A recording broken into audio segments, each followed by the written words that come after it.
Or it goes into storage. No. It goes in storage for the winter. Well, I'm pressing the buttons. I'm just gonna. What I'm gonna do is I'll introduce the podcast. And you're like, "Hi, I'm Justin," and then we'll go in like that. Okay, if you say so. Okay. Right, in 3, 2.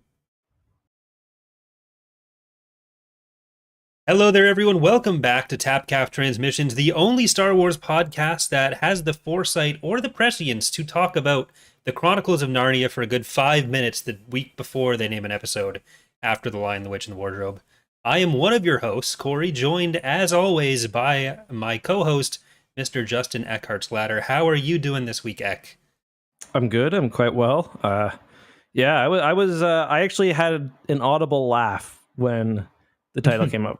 For one, it was a really good title, but then I thought to our way too long discussion. So yeah, I mean, we missed out on a Redwall reference, but I think we still get the points. So I'm willing to take it. As soon as I saw it, I was like, oh, I should message Eck about this. I kind of did, but I also you had explicitly instructed us not to spoil anything for you, because you said, I quote, "Star Wars is shit, and I have a better thing to do right now while the episode's on." So yeah, that was. I mean, it was a weird conversation to have. The episode's always going to be there, right? That's true. But well, I mean, it'll be immediately spoiled. Those Clips channels uploading the final shot as their thumbnail. I saw that. Right, yeah, I saw that. I didn't see that. I just assumed it would happen.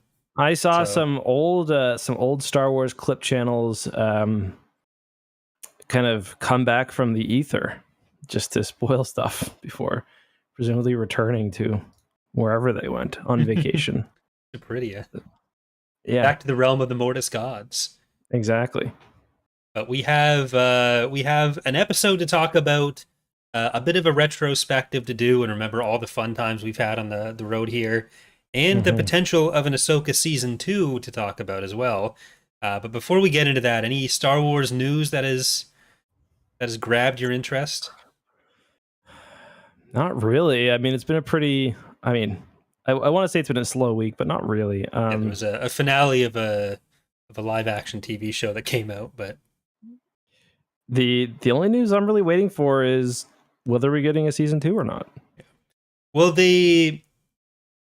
we'll talk about this in a bit, but like the Twitter posts are pretty consistent in how they do it, and the Twitter posts on the official Star Wars account say season finale here, but on like Kenobi, Book of Boba Fett, they said series finale or just finale. Oh, did they? Okay. But for Mando, it's always been season finale. For Ahsoka, they said season finale after, I think, originally having it as series finale, which got edited into season finale. So I think that's confirmation. But that was actually one of the first things I noticed, because they set it right up. Because like when I turned on Disney Plus, it's like the only show I actually watch on my TV. When I turned on Disney Plus, it said at the very top banner, Ahsoka season finale. So yeah, I definitely noticed that as well. But there is one other bit of news that I guess we could follow up on from last week. Where did you get really big, or did you just get a small alcohol? Got a little Bailey's. Okay. One of my favorite drinks, but can't really drink too much of it. I only put it in milkshakes. I used to do that in university a lot. I haven't had it since then. But be good.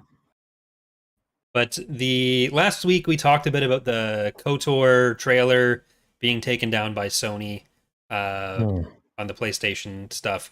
And there's been a bit more to that, in that they came out and said they didn't have the license to the music anymore, which, like, on the one hand, sure, that could be a lapsing of just, I don't believe it, whatever the music license is. Or you'd think the license that gave him the right to use the music would be that they were publishing a Star Wars game. So if that's not a thing they're doing anymore. I've never in my life heard of a trailer for a game that's planning to come out being taken down because of music licensing issues. I mean, how often would you care about it other than this situation? I guess that is fair. But at the same time, like, the game isn't out yet. You'd think they'd have a bit more coverage there for a Star Wars game. And like the music rights for Star Wars are always kind of weird. I forget what the song was in the trailer, but there's like it's usually not the music being owned by Lucasfilm or Disney. It's like Sony. So there has been weird shit with that before, where like there were the stories about George Lucas wanting to get some like people who have done fan covers of some of the songs on YouTube to come to Skywalker Ranch, and then in the process of doing that, like Sony copyright claimed the videos, which is kind of ironic now with Sony PlayStation. Yeah, but yeah, so it's been a thing before, but I don't think it's an answering of all of our KOTOR questions. Okay, you're gonna spend $100 million making a game. Maybe not that much, maybe more. Who knows? You're gonna spend a lot of millions upon millions of dollars making a game. You're planning to release a hype trailer, and you're acquiring all of your assets and all of your rights for the music. I don't believe that they would have one that would lapse before or shortly after the game release. Like it just doesn't make sense to me at all. Yeah, it's not great, not great. Nope. But anywho, so we've got the Ahsoka finale. What have your thoughts overall been on the season? Where would you rank it in your pantheon of Star Wars live action shows? I've been kind of wondering about that question all day. It wasn't like I've said this before, and it holds after the finale. Its worst episodes were better than the worst episodes of other shows. I think it ended kind of like if the two episodes, the final two episodes would have kept up the quality of the three before that, it probably would have been approaching number one for me. But I thought the last two episodes were a bit of a letdown. They were a little clunky at times. Nothing like egregious, like nothing like Kenobi level. But I think I'd probably put it definitely under Mando season 1, probably under Mando season 2 as well, and under Andor, and then probably right there. Okay, I think that's fair. Yep. It's probably number 2 for me. Like after Andor, I feel like Andor and Ahsoka are kind of the best versions of what Star Wars has done in different ways. Mm-hmm. Where like I think the highs of Mando are higher, but there's also not a season of Mando where if I went back and rewatched it, that I wouldn't be skipping a couple episodes, and where I regularly skip a couple episodes. So I think what it does well, and it delivered what I kind of expected from it, which is good. But it also feels like the resolution didn't resolve anything. Like it felt more like a season finale, or a mid-season finale than an actual finale for a season, and especially for a series, knowing that it's going to be years before we see what happens next for any of these characters. Because like we had Ezra go back to the known galaxy with Thrawn, with Thrawn, but now we have Ahsoka and Sabine on Peridia still, Baylan and Shin on Peridia still, and it's hard to really say what the conflict was that got resolved over the course of the season. Yeah, it kind of asked more questions than it answered for sure. It still feels like a prologue to a bigger story, and maybe that is the point. Maybe it's not. But yeah, that's definitely like the finale could have answered something, or could have even just kind of set up Thrawn a bit more, because we don't even know what he's planning still. I thought the last shot would be him kind of, as the episode was going on, I definitely thought he was going to be reuniting with the Fifth Fleet.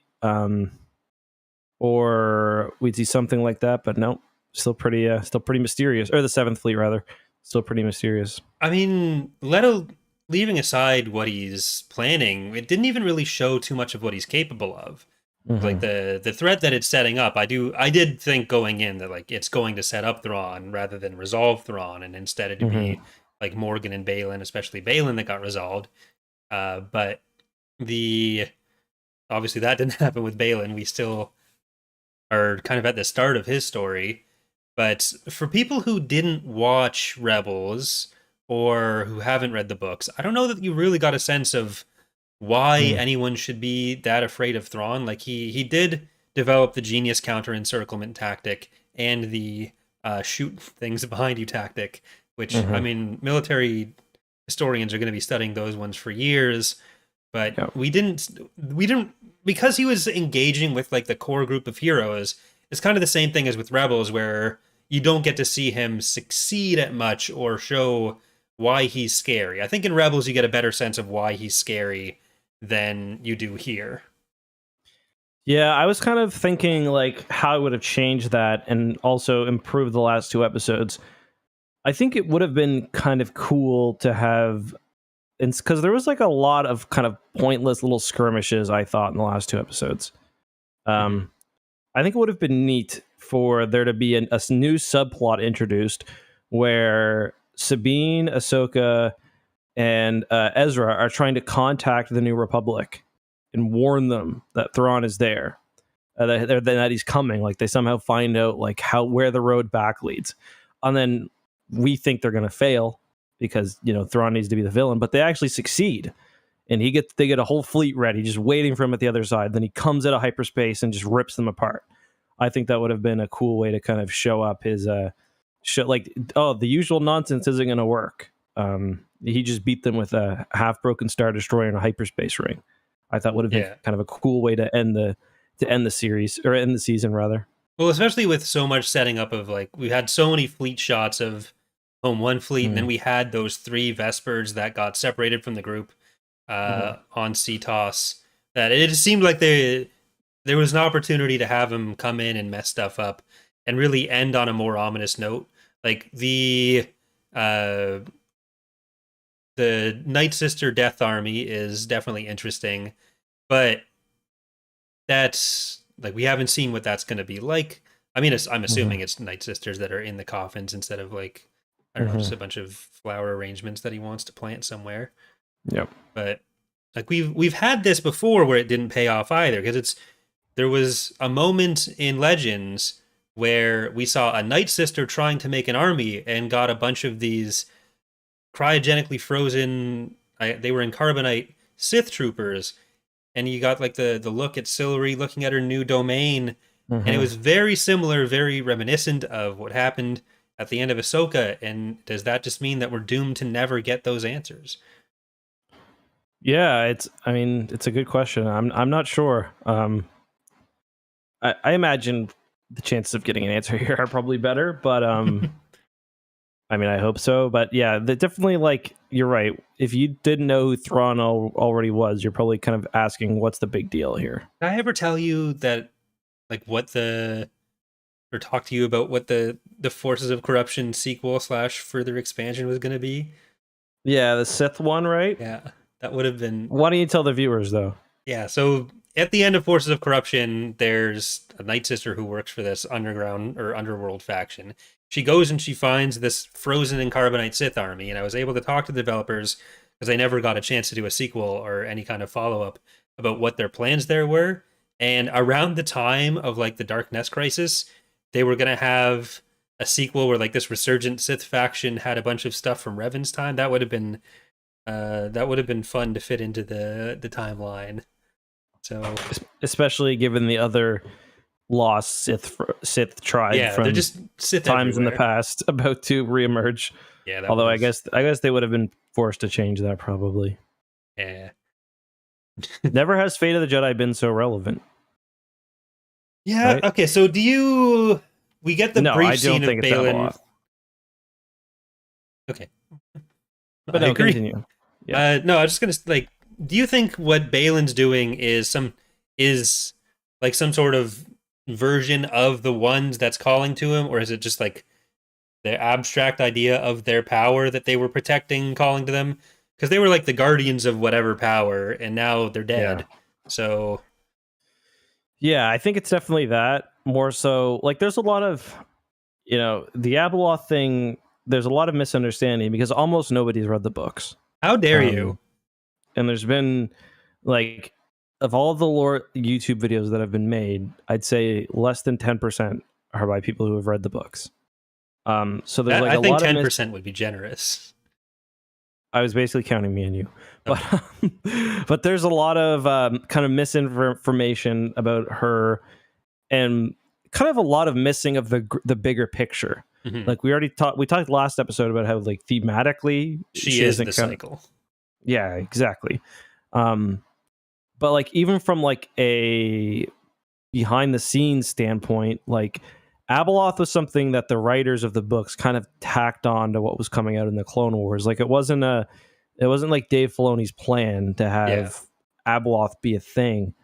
I don't really know what he thought about her. Maybe that's something. So maybe that's out there somewhere. I don't know if he knows about her. Right. I don't assume it's a major consequence to him. Now, could they, mine from the idea of there being some ancient power that that even these powerful entities were worried about? Sure, but like it's not going to be like it was. Yeah, like it's such a like maybe in the most abstract sense, Abeloth as a concept could show up, or just like the chaos that's unleashed from the ones or something. Yeah. But she's not gonna possess Luke's girlfriend or run for office or any Not of that Mara's. stuff. Luke's older girlfriend. Mara's dead at this point. Yeah, but yeah, it's Run for office. Yeah. easily the best parts. But so Baylan probably doesn't even know.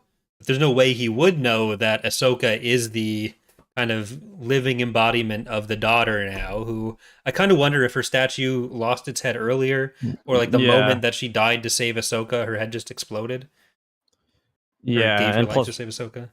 Yeah, and Morai was right there as well, which was interesting. Fucking bird somehow flew between galaxies. No, obviously it's but like I like that moment. That was a moment that felt very Rebels to me. And hopefully, like if they continue down this path, we get a bit more of it. And maybe that's kind of how Ahsoka's story ends, kind of when she's on this mystical path. But yeah, it's. I gotta say, I actually didn't see the brother. Because it's a pretty short scene when you see Baylan. It reminded me a lot, and other people have made this connection of concept art from the earlier version of Episode 9, called Duel of the Fates by Colin Trevorrow. There's some concept art that shows like a giant cube. I can't remember. I don't think that's on Mortis. I think that's on one of the other planets. I can't remember the name of it. Renicor or something. But it would be kind of wild if they started digging from that to get new plot ideas. Yeah. But do you think Ahsoka's ever coming back from there? I did until you just asked me. I only ask leading questions. Yeah, I guess I didn't really consider the fact that she might not, because I think you said this. It's a lot easier to do it the second time, where like you kind of know what's up. You got to build a strong enough hyperdrive, but hopefully the coordinates are saved somewhere.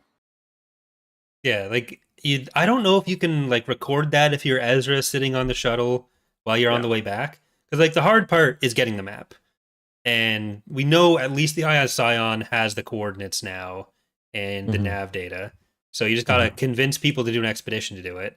So that's one way you get Sabine and Ahsoka back. But like, if Ahsoka has to stay and become the guardian or whatever of some Lord of the Rings inspired situation, she's one of the Maiar now or whatever, then maybe she doesn't come back, but Sabine does. Or like the way that Morai is able to get all over the place however she wants, and like the Obi-Wan even says in the Mortis episode of like, I don't think we're in our galaxy anymore, Anakin. Yeah. And if they just go in the Mortis hypercube and come back that way, I think there's a few ways that they can get back. And I don't think you want to do another show of like Ezra trying to find his way to Sabine, and the resolution there that Sabine comes back and Ezra's stuck there now. It's like one of those logic problems of like, if you can move two people this way and one person now. Yeah, Ezra can't share the Eye of Sion with Sabine, and Sabine can't share the Chimera with Ahsoka.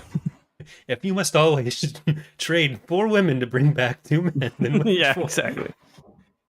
Keep the show from going woke. The galaxy keep all the women in the gay galaxy. Yeah. Exactly. Oh my god. So do you think it's more likely to get Sabine back through conventional means or through magical world between worlds Mortis Hypercube shenanigans? I don't know. Like I was kind of going into things. I was just like, they still have their ship. I've kind of just been assuming that they would make their way back traditionally, but I don't know. What do you think? Like it just seems like it wouldn't be that exciting for anyone to be like, oh, we Mm. also got to do the expedition to get out to Peridia. And that had set up too much of a like, oh, well, people will just be able to go there whenever they want now. But I think they want to avoid. So even if I think it would be just from an out of universe, like this is what I do perspective, easy to get there and get back if you just convince the New Republic that it's worthwhile. I Mm. do think like to stick with keeping it this mystical distant place, it's probably going to be some kind of magical shenanigans. Like it'll probably have something to do with Morai. Yeah, and I think that's the one way that they can. Oh, Justin has Justin has frozen. He's usually back in a second after that. Okay. Okay. You were You hear saying me? there was one way and then you Oh, I was died. gonna say there's like that's one potential way they get around the death of Ray Stevenson, where his character's like obviously off to go do something. Maybe we kind of see like maybe from the perspective of Ahsoka and Sabine, we see they're already being called to by something in distance. Like at least that's the kind of feeling I was getting during that last scene, other than Anakin. Um, so like maybe he starts something happening, and they go to kind of investigate it, and they see kind of what he's done along the way, Mm-hmm. without him actually having to be present. Yeah, like it could turn into a thing to work Shin back in there as well, where she realizes that leading a bunch of warg hunters isn't all it's cracked up to be, Yeah. and then wants to go on a spirit quest to find him. But like I don't think that they'd shy away from recasting Ray Stevenson, even if they have for the original trilogy actors. Like if Mhm. that ends up being what makes the most sense, I wouldn't have a problem with it. Like I think Star Wars fans do need to just accept that we're soap opera fans fundamentally. Yeah. And in that world, you just get used to sometimes there's a recast, sometimes there's an Yeah. age If shift.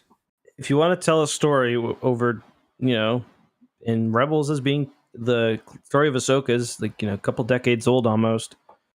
Partially animation, but if you want to tell these big, long, sweeping stories, people are going to die or people are going to move on. Yeah. So Where you're just not going to be able to afford some of the cast anymore. mhm. But yeah, so do you think we are likely to get an Ahsoka season 2 or you think it's going to come in a different Yeah, way? I Oh, the Swifties have done it again.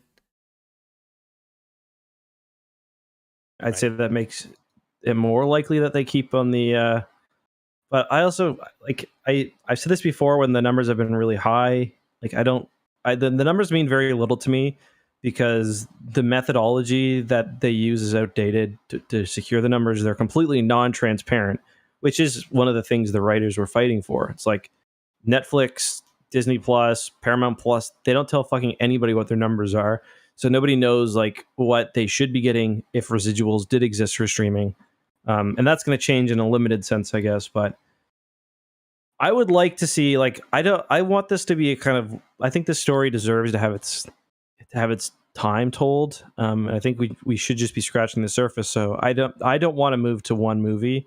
Yeah. Especially where the era itself just seems it's like it's got so many fun stories left. There's so many fun characters. Like I'm not done with Mando, and I do feel like the movie is going to try to be a bow Mhm. um, on the era as a whole, and then they probably move on. Yeah.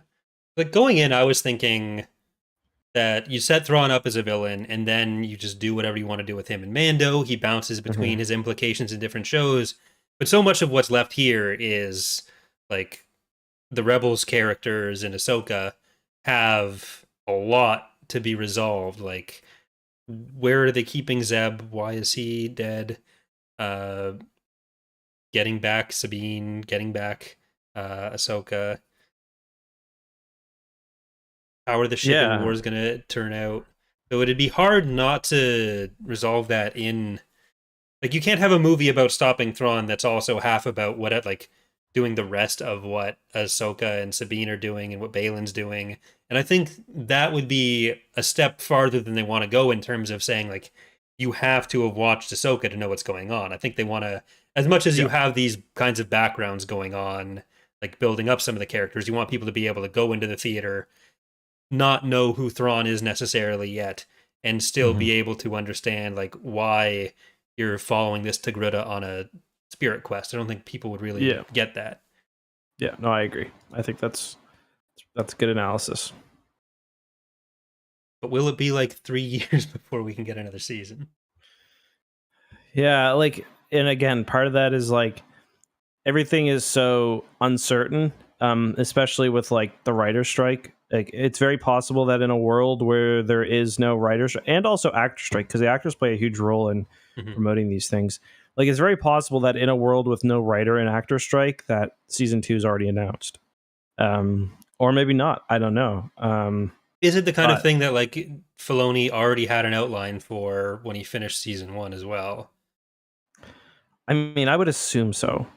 Um, Yeah, I would think you don't just get the guy back and spend all that time because it's not a finished story right now. It's just not. So I don't see how you couldn't or how you could not have a plan. Yeah. Like the on the grand scheme of thing or in the grand scheme of things, the writer strike hasn't been that long and they've reached a deal No. now. So Yeah. like I don't think Ahsoka season 2 would be something that it had a huge impact on, maybe on the announcement of stuff, but like obviously it pushed back some of the shows that we already knew about, but we Yeah. were getting to the end of the stuff that had been announced all those years ago that was still being made. So like we don't know what is still like there's Acolyte, there's Skeleton Crew, there's Bad For Batch season sure happening. 3. Yeah. But beyond that, there's Tales of the Jedi, I guess. But even leaving aside animation because that's usually a different side of things. Yeah. But like what else is there live action? However many seasons of Mando. The 2 shows we already know are finished. And what else was kind of coming down the pipe? Because that only really got Um us into, along with Andor, into the end of next year. yeah, I guess like there's was the games obviously in the Lando Mhm. show. Which is Um now seemingly a movie. right. And then there's like a million movies which are or are not happening. No one really knows. So Mm-hmm. it seems like all of fandom right now like is I think Star Wars needs a movie. Yeah. I think Marvel needs a movie as well. Like I don't know, just seeing it's to me like Star Wars is definitely in a slow period, but Marvel like feels like it's been on. And I say this as like someone who's not as involved in Marvel. It's just it seems like it's lost a lot of its cultural impact after the big end game, I guess, and like Yeah. Guardians did okay box office wise. I think it did well, but like before, you'd never see really a Marvel movie flop, and we've seen a couple. Like Ant-Man was the big one, which was supposed to set up the next Thanos pretty much, or introduce him. And I do kind of wonder whether like they may have overestimated. Like I feel like Mando may have led to them overestimating how much TV needs to come out because it was Yeah. such like a smash runaway success. Yeah. I think it so the biggest thing that I can kind of point to for a parallel is actually reality shows of like these long Mm-hmm. running franchises where the first thing you're going to do is going to get a lot of attention, especially if it's the first thing in a long time, which Mm-hmm. is like why the trilogies you have uh the OT, the prequels and the sequel trilogy all doing really well, and the stuff that comes out like as you go through the trilogies you see the exact same slope of falling off throughout all 3, like the box office totals, how they change between the movies is almost identical percentage wise, and that's kind of just what happens. Like you can find a decent amount of saturation, like what the right amount to come out is, but I think something on both the production side and the fan side that gets brought up a lot is like, oh, well, look at the declining numbers. That's because it's all trash. But you could be releasing stuff of the exact same quality the whole time. But as people get more used to it, as they're kind of like the buildup of like not having time to follow through on everything, or just losing interest because it is a thing you're used to now, you get that reducing until you have a kind of core audience. And that's what's Mhm. happened with like Survivor and Big Brother, where they started with like 60 million people watching season 1 and 2, but now it's settled more of like 5 to 10 million people per episode. Like there's going to be that fall off with anything. And there, these all have such huge budgets pumped into them that it's difficult to make your money back on any movie. Mhm. And like you could see that with similar box office numbers for a lot of movies where one is like, oh, that one was such a success and this one isn't. But the I feel like some of the budgets just have to drop and just be okay with that. But Yeah. I went to see the new Poirot movie that came out, the Agatha Christie adaptations, Oh yeah. and in the trailers beforehand, like all the movie trailers are like, this movie, whatever movie it is, it's made to be seen in theaters. Please come watch it in theaters, because I don't think people want to go to theaters anymore in the first place. It's difficult, but Well, it's also expensive. Like, it's just like everything is expensive. Like people aren't even on YouTube. Like it feels like viewers are down. Not just my channels are fine, but like I read that like viewership is going down a little bit, and it's just like people have less time for leisure. Like it's just how it is. People are working. mhm, It's fucking expensive. Yeah. yeah. Like, you've been stuck inside for so long watching so much shit as well that a lot of people aren't going to Yeah. be getting back to the same viewing habits of staying inside and watching stuff all night. And with like 7 or 8 cinematic franchises that are competing with each other, like, Yeah.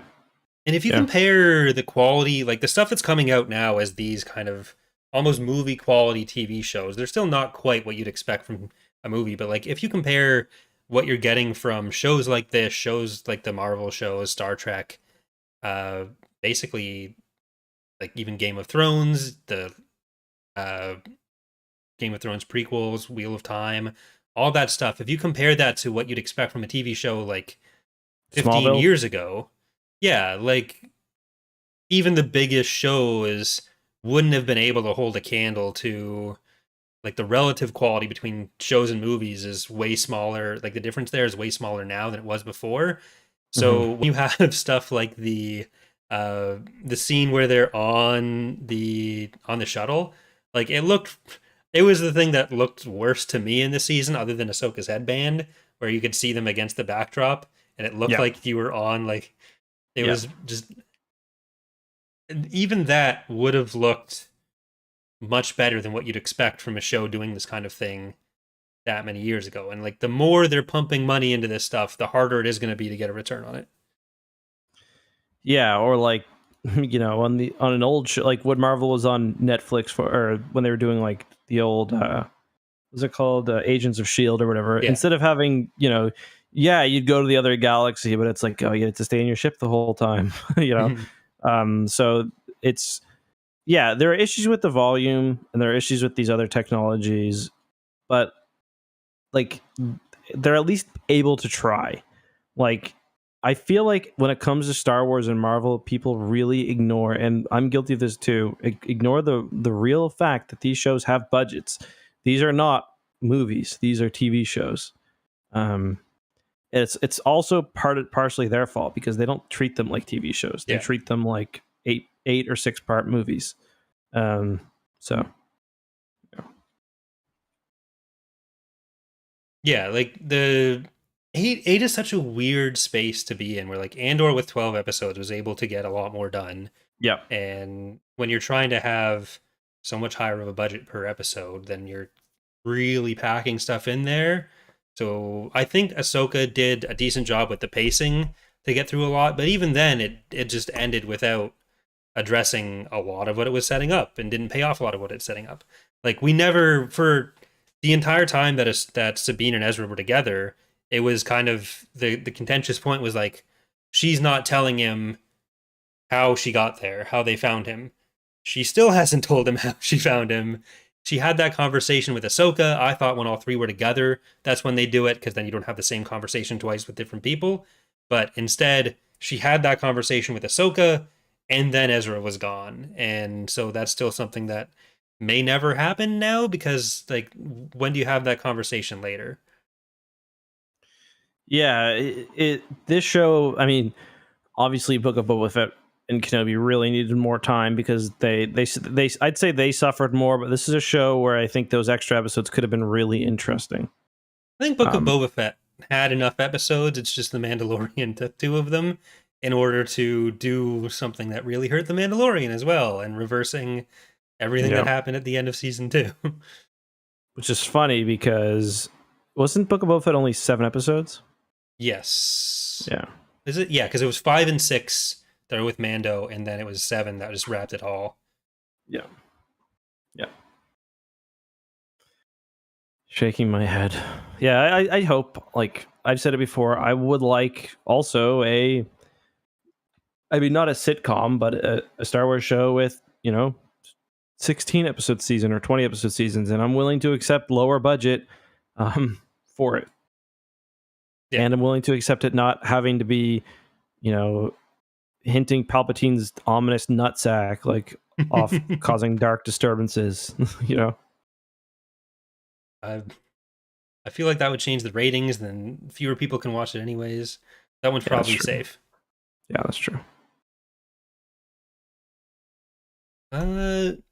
Is there anything else that we should talk about with Ezra and Sabine, especially? I guess like them riding on the same wolf thing that keeps Yeah. the speculation alive. The ships are still there. Yeah, there was a moment where he like put his hand around her stomach, and I was like, "Oh, I'm gonna be reading about that in fan fiction for 30 years." Uh, no, I thought it was good. I mean, I was surprised that I guess the way things were moving, I was expecting her to gain force powers. I'm not mad about it. I didn't really love the Jedi push that Kanan usually did. What, Just their double jump? yeah, yeah. Because remember, Kanan did that with Ezra all the Yeah. time. But Yeah, I actually like that for that reason, because it was like a yeah, thing that she knew she'd was seen. possible, and was a thing that Ezra, like, it's right in his wheelhouse. That's in the pocket for Ezra, and like part of what seems to have opened up Sabine's ability to actually use the Force was finding Ezra and resolving that a little bit, like at least dealing with the guilt that she hadn't found him yet. Yeah, And so being able to like contribute a bit to opening the door, then get the lightsaber when she really needed to, and then when she really really needed to, like, hmm she used the Force to do the thing that she's been trying to do for 10 years, send Ezra hmm home. So I think if there's that's anything that's true. really going to pull it out for her, it would be that. I think that's a good point. Yeah, that's fair. Just kind of looked a little cheesy, I think. Yeah. I mean, it was always going to look cheesy, like, in live action, but I Yeah. think, like, given the context, I think that was the right thing to do. Yeah. The action scenes were also really bad in the finale, I thought. When they'd generally been pretty good all season. Yeah, they weren't great. Especially there were two scenes that really stuck out to me: the bombardment, obviously, and the kind of open air or the open room lightsaber fight. I thought left a lot to be desired. Yeah, like, we had such a good couple duels in episode 4, and then Yep. we haven't really gone back to that since. Like, there was a bit of one with Shin and Ezra and Sabine, but that was in the context of a wider fight. And it is like the villain that we did kind of resolve the plot with here was Morgan. And Morgan has felt like she's fallen, like, she never really got all that much characterization or focus Mhm. beyond just like, she was the villain that made the plot go from A to B, Yeah. where there was a bit of like the for Dathomir instead of for the Empire, setting up maybe some tension between Thrawn and the Night Sisters. But like, Morgan just felt like such a plot device rather than a character. So Mhm. having that final duel between her and Ahsoka didn't really feel like there was much emotional weight. There doesn't feel like there's anything between those characters. And like, great, she has Talzin's sword, but I don't think it was quite the same as if we'd been working more with Baylan or even having Shin back or something. Like, I know those characters are gone for a reason, but considering that reason is no longer part of the main plot of the show, it just did feel like there wasn't a fight that felt like it was the culmination of anything. Yeah, I didn't mind her as a character just because you're right that she didn't have a lot in terms of character development or even personality, but I thought her fanaticism itself made her kind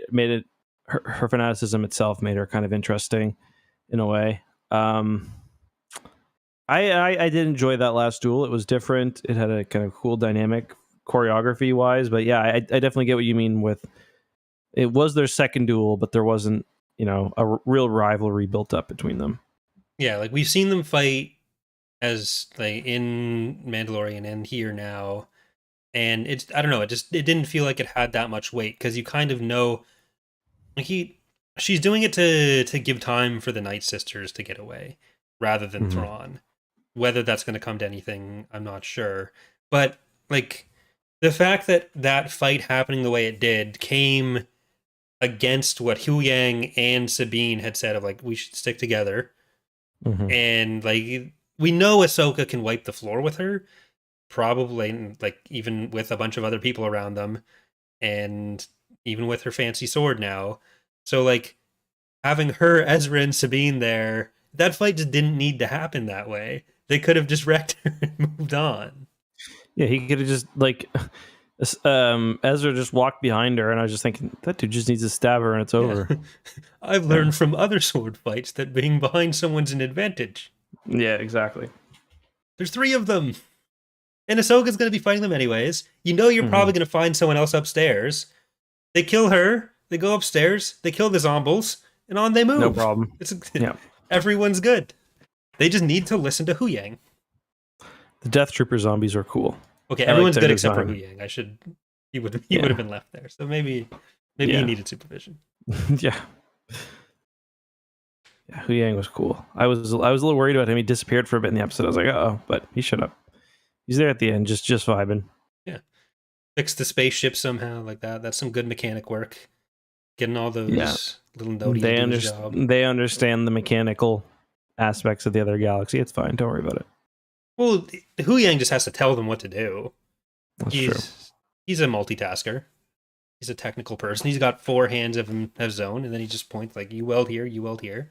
Called good management until it skills. Turns out that like they've got square head screwdrivers in Peridia and Phillips head in the old galaxy, and they're fucked.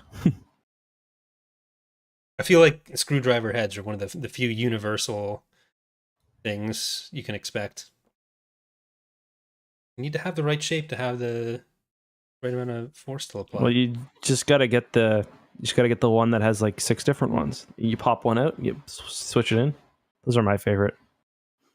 Yeah, they're the ones that like you open up and then you twist it and then come down rather than yeah, those are the best. Yeah, better than the poking it through. The poking through can be annoying because if you lose one, you're basically fucked. Like it's dangerous territory. It's like do you ever have the pencils that were like the little lead you pull out and mechanical pencils? No, not even the mechanical pencils where it's like you press the button and then the lead comes out. And fill in. I mean the shittiest ones. Yeah, those were the little sucked. nubs. Yeah, those were the worst. And if you lost one, you were also fucked with that. Yeah, it was. You run out slightly, you put it in the back, and then it still doesn't come all the way out anymore. It was just. I don't think I ever came close to making it through all the way of those. Same with mechanical pencils. I used to chew on them. I had a bad habit chewing on things. Oral fixation. I forget what Freud said, how I was abused or fucked up to get an oral fixation, but just chewing all my pencils. Better than having an anal fixation with your pencils? That gets you sent out of class. Well, I'd probably enjoy the anal one more, but if I had it. Right? What could have been?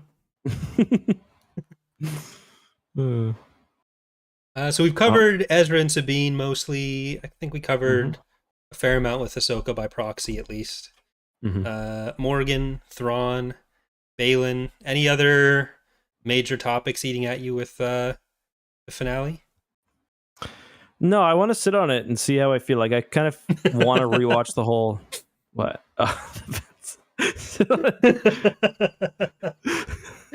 I swear I don't have the anal fixation.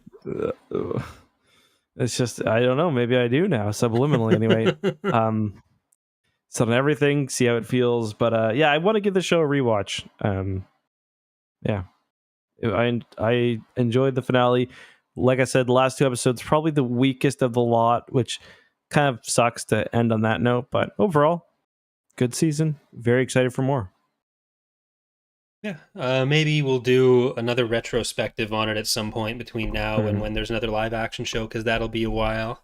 Fill in some of the content gaps between our own book episodes. Next week, we will not be doing an episode because I am going to be away on family business. The week after, though, unless Ek decides he wants to read Cataclysm, me and Ilkin will be talking about Cataclysm. Well, either way, me and Ilkin will be. I don't think Ek's going to be knocking out Ilkin, but Ilkin will at least be there. Ek probably won't. I've wanted to at times. Well, that's to hash out on Birio later. Yep. The week after that, are we going to be trying to do the first High Republic book or Phase 3 book? Yeah, I think that's a good idea. All right, so we'll do that, and then following that, we will hopefully be getting back into the Yuzang Vang War. Yep. And each time in the description, in the title, we'll spell it a different way based on a former comment spelling of Yuzan Vong. That's a good. I like that idea. Oh yeah, there we go. Yeah. Yuzan von Bismarck. The Bong ones are always the funniest. Oh, Dick Butkus died. You ever heard of him? He's like a... Yeah. Rest in peace. All right, well, I think we'll all go and grieve in our own ways. And we'll also go and play some video games over on YouTube. Oh my god. You didn't even talk about the anal fixation. I just brought up Dick Butkus. Well, what do you want me to do about it? I'm trying to save rest in peace. The man just died anyways. The man just died. Let's give him a break. It's not him that would be in question here. It's you. Old Dick's gonna be up at the pearly gates. He's just gonna fucking ream. Who's the guy at the gate Peter? again? St. Peter. Yeah, he's just gonna fucking ream St. Peter. Just big, heavy, late tackle. All right, there it is.